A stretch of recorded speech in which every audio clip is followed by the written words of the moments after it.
Hello and welcome to the Sampson Historical Study on this wonderful Wednesday afternoon. I'm your host, Abby Sampson, and you can find us here every Wednesday at 4 p.m. Thanks so much for joining us. So a couple quick notes.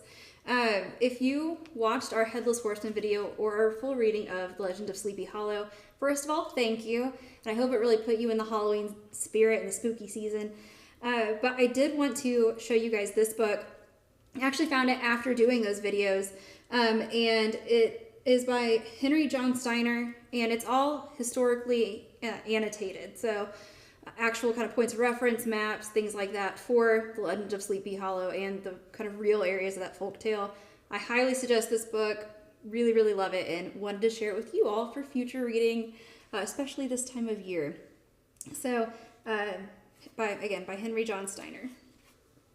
So, I do want to introduce a special guest that we have with us this Wednesday. This is Jacob. Jacob. Hi, nice to meet you. All right, can you tell them a little bit about what you do here? Yeah, so I am the social media coordinator here at Sampson Historical. So a lot of the stuff that you guys see on Facebook, Instagram, that's kind of stuff that I do. So I help make the content for that, and get all that stuff planned out, and help out where I can. So we're really excited to have Jacob with us. We'll do a full video with you and Hannah, the other member of our marketing team, a different day. But you guys are doing an awesome job. And Jacob's been really instrumental in starting the YouTube channel and getting everything going. Has a really cool video background, so we're really excited to have him. I don't know if he's going to be super excited to be here at the end of this one, though. This is your warning. This is the if you don't like true crime, this does have murder. It is about a family who is murdered, so it is dark, and if that's not your thing, please go watch the Sleepy Hollow video, because that was great. If you like true crime, welcome, you're in the right spot for this video. Jacob, are you a true crime fan? You know, I've been getting more into it recently. I'm kind of excited to hear this story, if I'm being honest. I think this is going to be pretty interesting, so I'm ready for it. Okay, Jacob does not know really anything about what we're going to talk about today, so just so we could get the real reaction on it. So this is about a familicide. And so what a familicide is when a member of a family murders multiple members of their family, and typically it's fathers. And typically, when that happens, it's called a family annihilator. Well, that sounds pleasant. Yeah, welcome. So it can be any member of the family, but typically it does happen with fathers. Okay. And so there seems to actually be an uptick of this type of cases in the end of the 18th and in the early 19th century. So that's a cheery statistic for those of us who grew up reading like American Girl books. That really offsets the period there. And so not only is there an uptick of these cases, but they start being reported as news regularly. So they're making it in newspapers, publications, things like that to be shared for entertainment value. It's just the same way we're watching this now to talk about it. So we're going to talk about briefly about three of the famous ones that happened in the 1780s alone. So the first one is James Yates. He was in upstate New York in 1781. William Beadle, who's kind of the feature of this video, in Connecticut in 1782, and Matthew Womble in Virginia in 1784. So all three were different ages, different professions. There's really not anything connecting them aside from what was going on in the world already. That's pretty much it. So James Yates in 1781 would be the first one kind of in these 1780s that we have recorded. Okay. He ate dinner with relatives who said he was very affectionate towards his family, his wife and kids. The relatives went home. He and his wife cuddled up to read the Bible together after putting their two kids to bed. Then two specters appeared in the doorway and instructed him to slay his idols, which included his Bible, his carriage, his horse, his wife, and his children. Wait. The two specters told him to kill his idols. Oh, okay. And that included his Bible, which he burned, his carriage, which I think he may have either torn apart or burned. His horse did not make it, and his wife and children. What? Just, oh my goodness. Oh, yeah, we'll just continue right on to Matthew Womble, actually. So we're going to take a skip over William Beadle real quick. Okay. We're going to go straight to Matthew Womble in 1784. All right. So after a drunken fight with a neighbor, he comes home to his wife. He's already in clearly a great mood, right? As you do, And, they have an argument. And he proceeded to slay her, his 4 sons, Oh. and intended to kill his 2 daughters. But they did escape to a neighbor's house. Oh, well, that's good.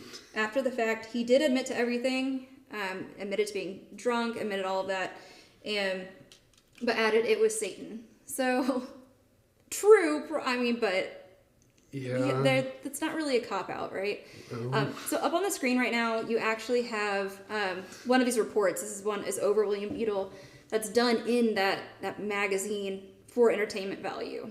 So you have this story like that, and then others were done that way as well. Okay.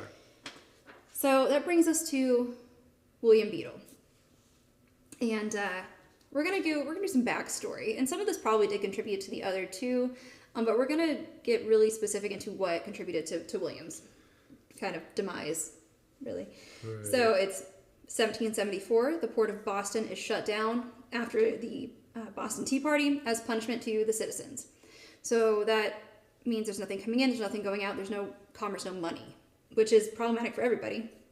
Causes a massive financial backlash between the embargoes and the taxes and then the fees already that were affecting them. Makes it really hard for these businesses to stay afloat. And then you have an upper middle class merchant from Connecticut. So again, he's not being directly impacted geographically, but he is long-term by imports. So William Beadle is from Connecticut, and because he's not directly affected by the shutdown, he donates a bunch of money to the cause, donates his money to help support these other merchants, kind of like a GoFundMe as a relief fund for people that are affected by the embargoes and by the shutdown. So he gives them a large sum. Now, July 4th, 1776, kind of a big day, right? And so there's violent unrests. Both colonists in England agree that they need to uphold the valued continental currency. So yes, England wants, us to remain part of them, but when they do, they want to get us back and healthy, right? You don't want to kill what you're trying to maintain. So they're saying, yes, we, loyalists, yes, we need to honor the continental currency, and then obviously the Continentals are saying we need to honor the continental currency so that there is value to that money socially. And so the England's protecting their investment, and a law is actually passed to protect that value of the currency. And then that also created panic and ultimately ended up being pretty useless as a law, as it kind of is wont to do. And so merchants are facing this extreme pressure and insecurity. So that's a lot of really deep backstory really fast. Yeah. Essentially to say that the merchants, people like him that are operating these stores, are really in a weird, shaky position on what currency they're taking, what they're accepting, and you already have this kind of volatile tempest in a teapot over the money and the financials of it, right? And so Beadle's not immune to that, because he actually was born in England in 1730. A little bit about who he was kind of as a person.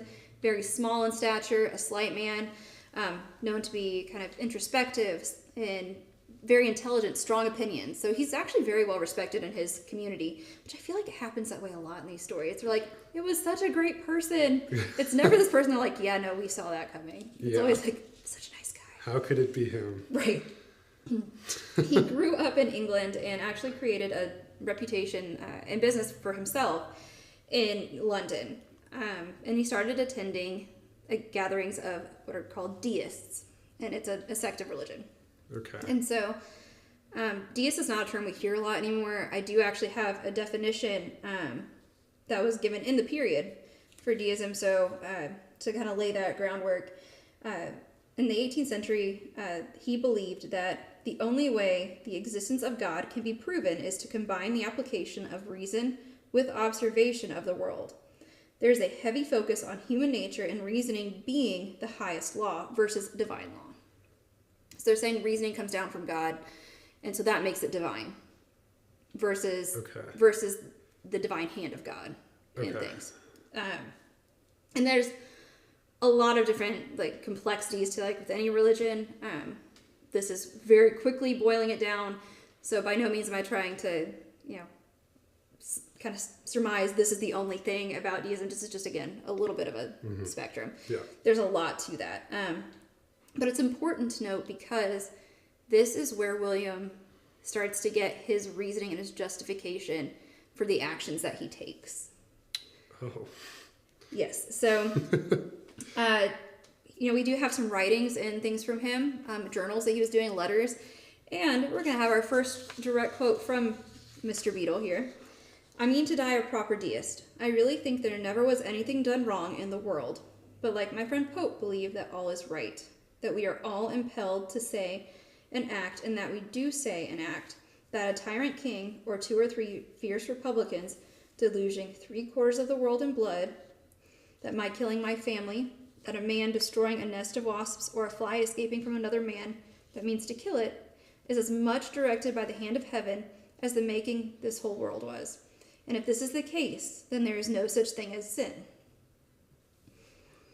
So obviously that's dangerous, right? Yeah. So can I get this straight? Yeah. He thinks that, correct me if I'm wrong, he's saying that whatever he's like perceiving, so whatever he's like thinking, using his ability to reason is from God. Yes. Because it exists and because he can think it, it is by reason not a sin. Oh no. that's not a good recipe. Right. So no matter what your moral code is, if you decide to operate that nothing you can do is wrong, nothing you can do is bad, that is like completely fallible human morality. Like there is, no matter what you subscribe to as a religion or again, a moral code or value, like that is dangerous. Yeah. Just in general to be without repercussion. Nothing you do is wrong. Oh my. Yeah, so obviously there's some bad things happening here, right? Yeah. So in 1762, this young William Beadle moves to Stratford, Connecticut. So he comes to the colonies, moves to Stratford, Connecticut, and then to Derby, and then Fairfield, and he opens small stores in each. So he's really doing well. He's successful. He's a well-made man, living the kind of first version of the American dream, right? He's coming over here to seek better prospects, and he's doing it. He's doing very well. In 1770, he marries Lydia Lathrop, who is 20 years his junior, so he's about 40, she's about 20. Not super uncommon in the period, though. Okay, all right, well, okay. At least she's an adult, right? Yeah. So, and by kind of all accounts, they're happy. They're very content together. 1771, their only son Ansel is born. In 1772, we have Elizabeth, who's their first daughter. She's born, and then they move to Wethersfield, Connecticut, and open another store. So they're up to 4 stores right now that they're operating. And then between 74 and 76, Lydia and Mary, so 2 more daughters are born, so up to 4 children total. And by this point, they're doing pretty well. Like, he's fairly wealthy. All the stores are doing well. Again, you really have kind of the very beginnings of a revolution, but not in full swing, right? So he's pretty secure in what he's built. And then troubles start brewing. And so they worked really hard, but then is where the currency starts facing instability shortly after that. Okay. So we kind of went full circle. And then that consumed a lot of his capital to keep his stores running and what he donated. So he was genuinely being a nice guy. Then in 1780, the newly established Congress passed a law stating that continental currency was devalued by 1/40th of the dollar's face. Ooh. So that meant that $40 was now equal to $1. Oh, that could not have been good. No. Oh my goodness. It's completely out of his control. It's not out of control of everybody else too. So anybody that was accepting continental currency, which they were legally obligated to do, and to not inflate their prices and things like that. Again, legally obligated to do, and they're following what they're being told to do. Now, just got hit that it is worth 1/40th of what it was worth. So this happened after the law that they made that said like they'd have to accept it. Okay. So this is 1780. So they're doing it as a new Congress now. Okay. So it's like kind of, hey, thanks during the war for helping us out. By the way, not anymore. We really can't fund that. So that's again beyond his control and really hurts. Yeah. It hurt a lot of people. It hurt a lot of merchants. It hurt a lot of families. Wow. So this is where his spiral really starts to take that curve downward. So he's facing bankruptcy at this point, which like in a matter of a second. And so he did not want to give up the lifestyle that he's become accustomed to. They're doing well. He built it himself. And he is not allowed, even though this has been devalued, to call in debts that are owed him because they're protecting the families, not the business. And he's not allowed to raise and gouge his prices. And a lot of people didn't follow that, to be honest. A lot of people called in debts. A lot of people raised their prices. And he didn't, which is admirable in its own way. Yeah. But is not necessarily good for his mental health in the long run. Yeah.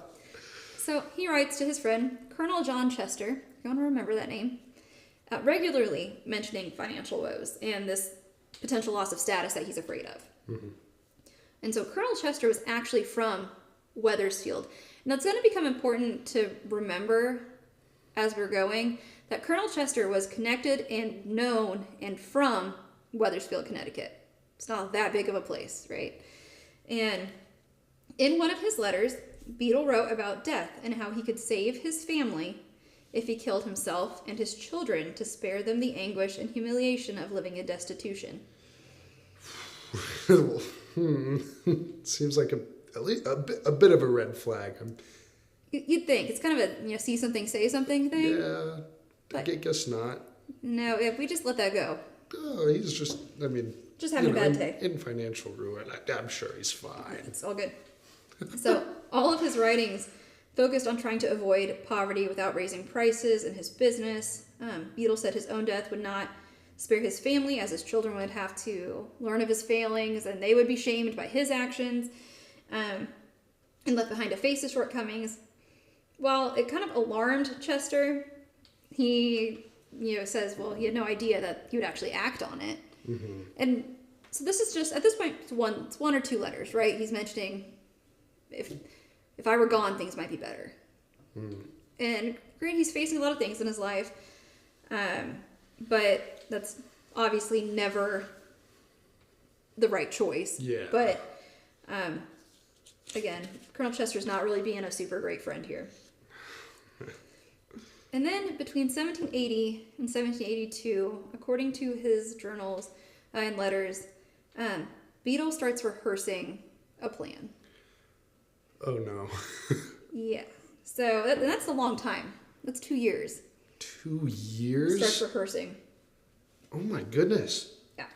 So he picks a specific knife that he's going to use and keeps a small axe in the master bedroom for easy access. So he's building this pattern. Oh my God. How?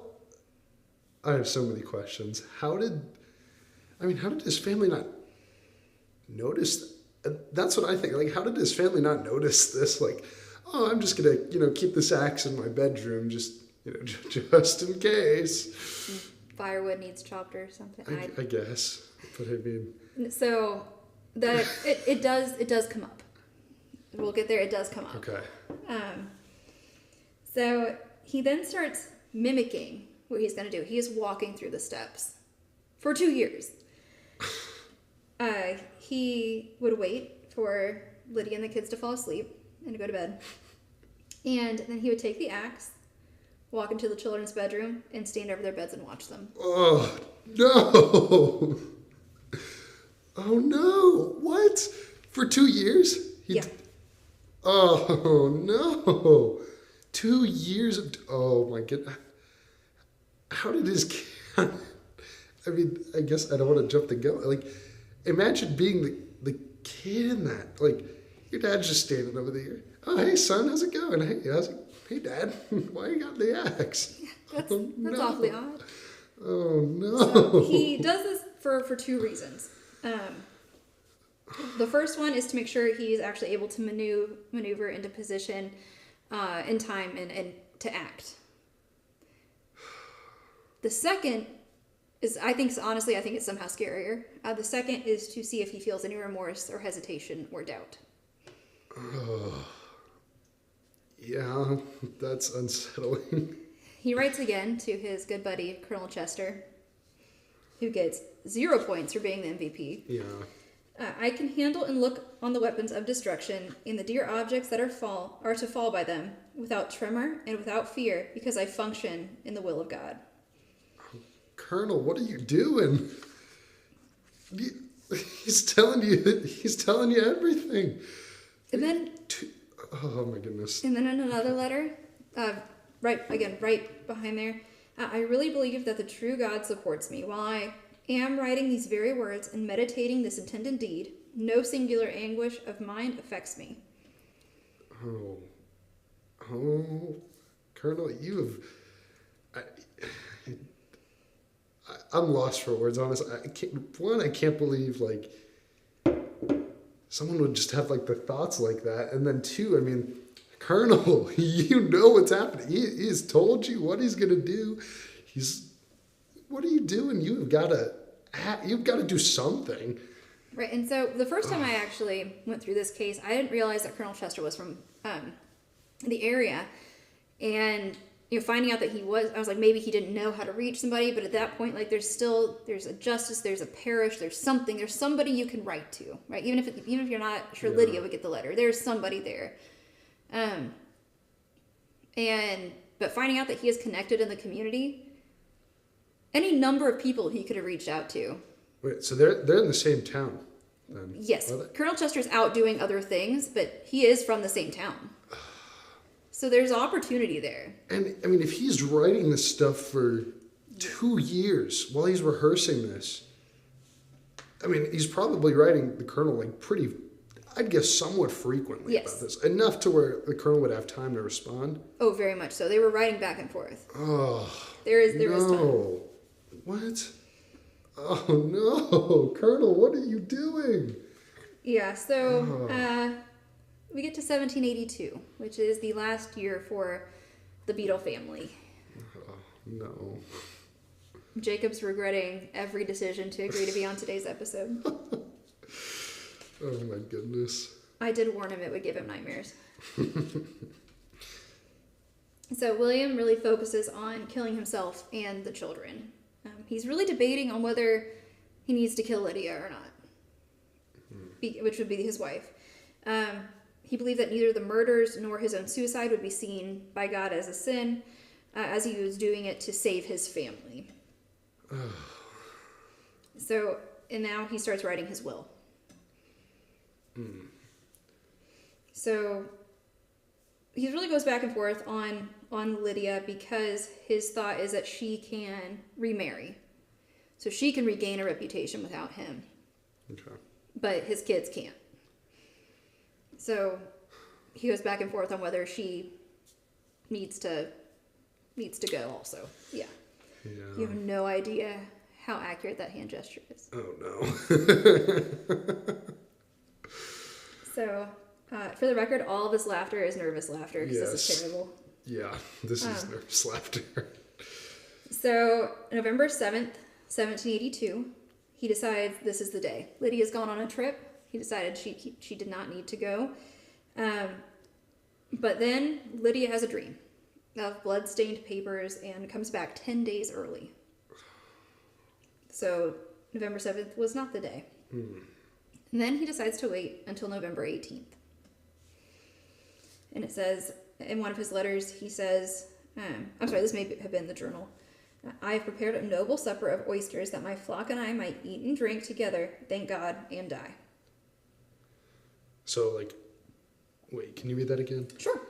I have prepared a noble supper of oysters that my flock and I may eat and drink together, and then thank God and die. Okay, so is he talking about his family? Yes, his flock, people he is destined to lead and protect. Okay. And so makes him essentially a last supper. Gotcha. And he sends the maid to a friend's house or off on an errand, to one of his friends, not her friends, because he doesn't want her to be there. She's not affected. She can find employment elsewhere. There's no need for him to take her with him. And he says he doesn't want to scare her. What? It's thoughtful. Yeah, this guy just... But she comes back. Oh. She comes back unexpectedly from the errand, and he puts it off again. Because, again, he doesn't want to hurt or scare her. Yeah, because, At what point do these interruptions not act as God's will that you don't need to do this? Is my question. His wife literally had a dream. But there is something going on there that, there's so many flags. Dude, you shouldn't be doing this. Just raise your prices. Yeah. Oh. So, December 6th, he writes about having to rehearse again so that this time he can include Lydia. Oh, no. So Lydia has interrupted the plan too many times. She's got to go. Oh, no. December 9th, he's seen at the blacksmith shop having his knife sharpened. Run, family. Just get out of there. It's not too late to jack up your prices or collect your debts. Oh, no. Yeah. So, December 10th, as it is a father's duty to provide well for his flock, I choose to consign them over to better hands. William Beadle. That is disturbing.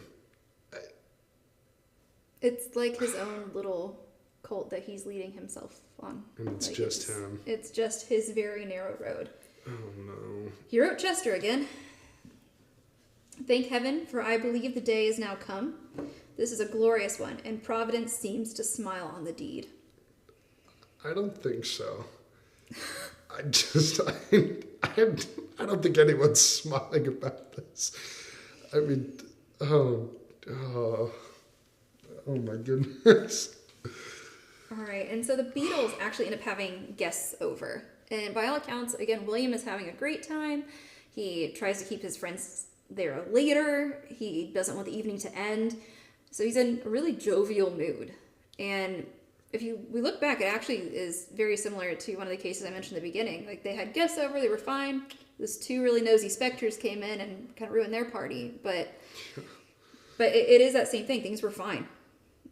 But he's been planning this for years, so it's not a surprise to him. Yeah. December 11th, early in the morning, William wakes the maid and tells her to go get Dr. Joseph Farnsworth because Lydia is sick. So he gets rid of the maid again. And the maid leaves, and it's time. Oh, no. Yeah. Okay. So, all right, you ready? Yeah, I'm ready. Okay. William goes into the room where Lydia is asleep on the bed, hits her twice in the head with the axe. He then repositions her and does cut her throat with the knife. But he saves the sheets by putting a bowl under her.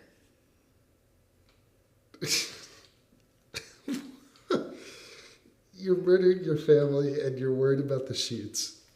Yeah.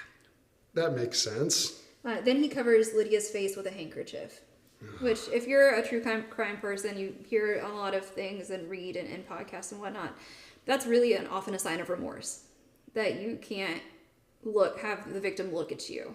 And so they cover their face. And so he covers Lydia's face with a handkerchief. Though he's not remorseful enough that he doesn't go to the children's room. So he does go to the girls' room. He does use the axe to hit them in the same manner. and then moves them to the floor and again does the same thing he did to their mother. Ansel is killed in the same way, but he's left on the bed and not moved to the floor. So, wow. Wait, did he put the bowl under? No, the bowl is not. No, just his wife. Just his wife, yeah. Okay. Holding the knife, William walks down to the parlor, sits in the chair, and lays the knife beside him. He does take 2 pistols to either side of his head and pulls both triggers at the same time. So he was not leaving that up to chance at all. Yeah. So, now that we got through that part, I am not going to, if you want to read in graphic detail, you're more than welcome to. I am not going to go into that because I don't feel like it's necessary. And we're going to go into the after of what happens to him. Yeah. We don't want to see me barf on live. That would not be good. Oh my goodness. That's brutal. It's bad. Yeah. Oh my goodness. So December, the maid comes back with the doctor. They are found pretty immediately. So apparently his not wanting to scare her really only extends to while he's alive. Yeah. Because she's never going to unsee that. Yeah. And so December 12th, it's the next day. This has already started to hit the news. It's being spread around that like wildfire that this horrible, horrible thing has happened. And, there might have been an uptick in the period, but that's still not a common thing. It's not something that people are, even with all this horrific violence in this era, they came out of a war. This is still terrifying. It's not something you can wrap your mind around to make sense of. There's not a common goal here. Yeah. Oh my goodness. So William's body is actually, the children are removed and the Lydia is removed from the home to start being prepared for burial. William's body is left in the house for a significant amount of time. So how long? It ends up being hours. I think it may have even ended up going into the next day, but don't quote me on that.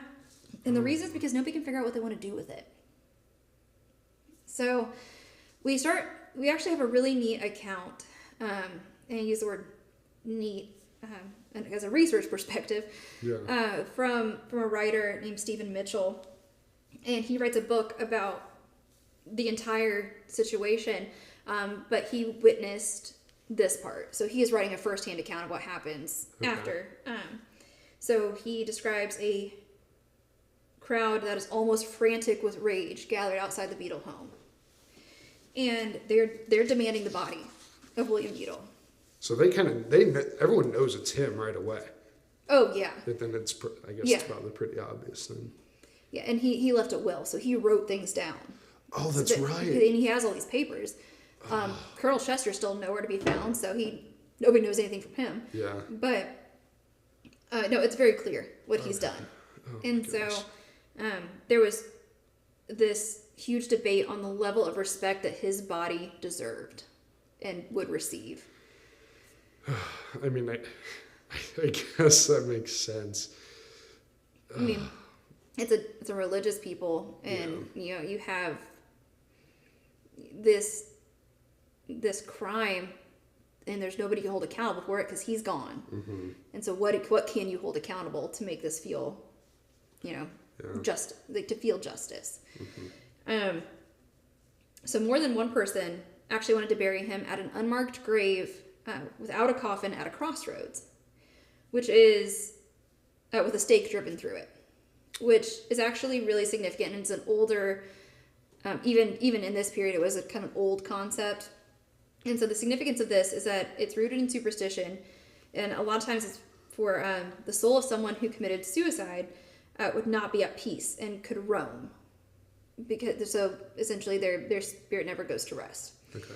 And the point of the crossroads is that the spirit is confused by the paths that it has options to take, and again it's this unsettled spirit. The reason they don't do that is because nobody wants them near their property. Yeah, I wouldn't want them anywhere near my property. No, so nobody will say, they're like, right over there in Jim's Field's right near that crossroads. Put it at the corner by my place. We'll take care. He's like, not near my house. Yeah. Which is fair. So everybody agreed that level of burial was acceptable, the location became the problem. Yeah, I guess. I thought it was like a sign of, I don't know, this is just my assumptions off. Yeah. I thought it would just be like disrespect, maybe if it's like at a crossroads, people would just be walking over it and like, you know, Give a little kick. Yeah, stomp a little harder on the ground. Yeah, that is actually, I definitely looked back and saw it in the 1600s. It may go earlier. I didn't look back that far. So it's very possible that it's earlier. If you know and happen to know that lore, please let me know. Give us a link, because we're always interested, again, in learning more, especially about the folklore that kind of built customs as we know them. And so then Mitchell actually wrote, I have a quote from his book for the following events. After some consultation, it was thought best to place it on the bank of the river between high and low water mark. The body was handed out of the window and bound with cords on a sled, with the clothes on it as it was found, and the bloody knife tied to his breast. Without coffin or box, and the horse he usually rode was made fast to the sled. The horse, unaccustomed to the drop, proceeded with great unsteadiness, sometimes running full speed, then stopping, followed by a multitude. Upon arriving at the water's edge, the body was tumbled into a dug hole for the purpose, like the carcass of a beast. And so up on the screen we actually have kind of the remnants of a pamphlet that this came from. So random hole down by the water is what they went with. Yeah. Oh, man. But there's an issue. So think about like why New Orleans people aren't buried in the ground. Because it's below sea level or at sea level. Yeah. So they float back up. Oh. Yeah. Oh, no. So the body was near a common spot for ferries to load and unload. Again, this led to some worry that it would be uncovered. And the body then is dug up from there and moved because they don't want to be uncovered. But it was another location near the water, and it did that exact same thing. Came up. Yeah. Why did they not bury it? They did. It's buried, but it's buried in the sand. Oh, so it's but like okay, really deep down. So it's just that sand and kind of just loamy earth. It's coming up. Okay. And so, but think about that, because he has already been in the house for a significant amount of hours. Luckily, it's the winter. He's buried near the water. Comes as unburied, again, without a coffin, without wrappings. His just thrown. Yeah. They just rolled him into the hole. And now they dug him up and moved him again. That could not have, I mean, none of it sounds pleasant, but that move, again, could not have been pleasant at all. I think the only saving grace is the cold on that. Oh. So, again, this is what Mitchell writes about that occurrence. It was accordingly removed with the utmost secrecy, notwithstanding which some children accidentally discovered the place. And the early freshes partly washed up the body. And it has a second removed to a place where it is hoped mankind will have no further vexation with it. So, it washed up, some kids found it, and they're like, hey, it's back, like a bad penny. And then they move him. Again, to a final place that is that final unmarked grave. He doesn't come back after that. He stays down. Okay, good. Just, you look a little green, he stays down. Good, I'm glad. So there's Isaac Lothrop, and he's the executor of the estate. And he pays for the funerary arrangements for Lydia and the 4 children out of that estate. And they are buried together in Wethersfield Cemetery. And there's a massive, massive ceremony for them. And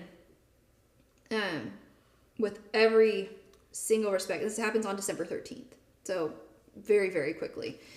Yeah. And it said that they're afforded every respect that he wasn't. So it's this massive, again, ceremony. And Mitchell's account of that, I think, is important. It says, and this is hard. This is honestly, to me, this is the hardest part to imagine. Because, again, these are real people. This really happened. This is a first-hand account, and it's this is the hardest part for me, more so than the acts. Yeah. The remains of the children were borne by a suitable number of equal age, attended with a sad procession of the youths of the town. All bathed in tears, side by side, the hapless woman's corpse was carried in solemn procession to the parish churchyard, followed by a great concourse, who, with affectionate concern and every token of respect, were anxious to express their heartfelt sorrow in performing the last mournful duties. And so, we do actually have a photo, and I wish I knew who had taken this photo, so I apologize. This is Lydia's grave here, with the slab, and the children are buried there as well. And it does say that, like, even on here, there is no honor given to William. It is Lydia as the mother, the children, and it says that their life was taken by him. And so it gives no kind of no quarter. It doesn't list him as husband or father, as it lists him as essentially as murderer. Yeah. And so that was intended to be forever. Yeah. And so Reverend John Marsh presides, and I don't know anything else outside of this case about Reverend John Marsh, but I love Reverend John Marsh in every way that I dislike Colonel Chester. Like, he is great. He does not give an inch. It's great here. So his sermon actually gives a detailed account of the crime, and he is quoting the writings of Beadle himself. He is ensuring that the congregation knows the facts. There is not a single tear shed for William at this. And he says this about William Beadle, which I definitely want to talk about after I read it, because I think it lends a very real perspective versus what William's perspective was of his own life. So this is, again, by Reverend Marsh. That a person favored with Christian light and liberty, who appeared to be an affectionate husband and a tender, fond parent, should, with deliberation and in cool blood, massacre an amiable wife and 4 lovely and promising children, and then take away his own life, is an event so extraordinary, surprising, and unheard of that we scarcely believe it a reality. Though the corpses of the unhappy women and children, with the most affecting marks of violence upon them, are here present before our eyes. He calls this an offense to God and humanity and decency multiple times throughout the sermon. And so there is this last quote that I want to read from Reverend Marsh, and it says, had the unhappy man who chose to destroy himself and family rather than live in a style below what he vainly imagined became a person of his consequence, has been contented with food and raiment which he had and might have procured, had he been humble, had he not distrusted God, he might have been among the living. Wow. And so to me that's really important, because it's saying this poverty that William is afraid of is not necessarily his reality. He had means, he had station. Yeah. And so he's trumping it up in his own mind. That is, I like that a lot, because I mean, that's exactly what it is. It's just like, yeah, like, and even if he said it perfectly. Like, had he just humbled himself a little bit, like him and his family, they might not have been, maybe not doing what they were comfortable with, but they would have been fine. Yeah. And, oh my goodness, yeah, just like, this all could have been avoided had he just taken a little bit of humble pie, Yeah. That's so sad. And so you can actually read Reverend Marsh's entire sermon. We had it in the fall 2021 issue of Reliving History, but you can find it online and read the full sermon, which he had a day to write and clearly was inspired. Yeah. And but he does not give any quarter to the actions.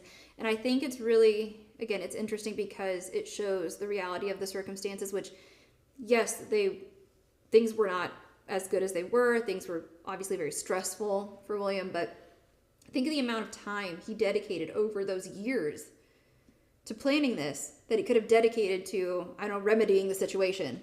Yeah. Oh my gosh, I didn't even think about that. Yeah, he spent 2 years rehearsing the murder of his family when he could have spent time literally doing anything else to help save them. And think about this also. So, it's been 2 years since the currency devaluation at this point. And he's still doing things like hosting parties with friends and buying oysters for a Last Supper, and his wife is traveling. Yeah. He has a horse. He has a carriage. He has all these things. He's not wanting to live below his means, what he feels that he deserves as a self-made man. How do you... I'm just shocked that, like, yeah, I mean, I didn't even think about what you just said until, like, you brought it up. But, like, yeah, he's still doing all of the things that, yeah, he's not even that bad off. And he's still functioning. Yeah, that's unbelievable. That is unbelievable. I don't have any words for that. That is just, that's egregious. Reverend Marsh did, and there was a lot of them. Oh, I'm sure. A lot of them. But, again, Lydia and the children were given every respect, and Good. he was rolled, unwrapped, and unprepared into a hole, and then another hole, and then another hole. And they stayed in that one. Good. So. Oh my goodness. So I am sorry that I ruined your day, and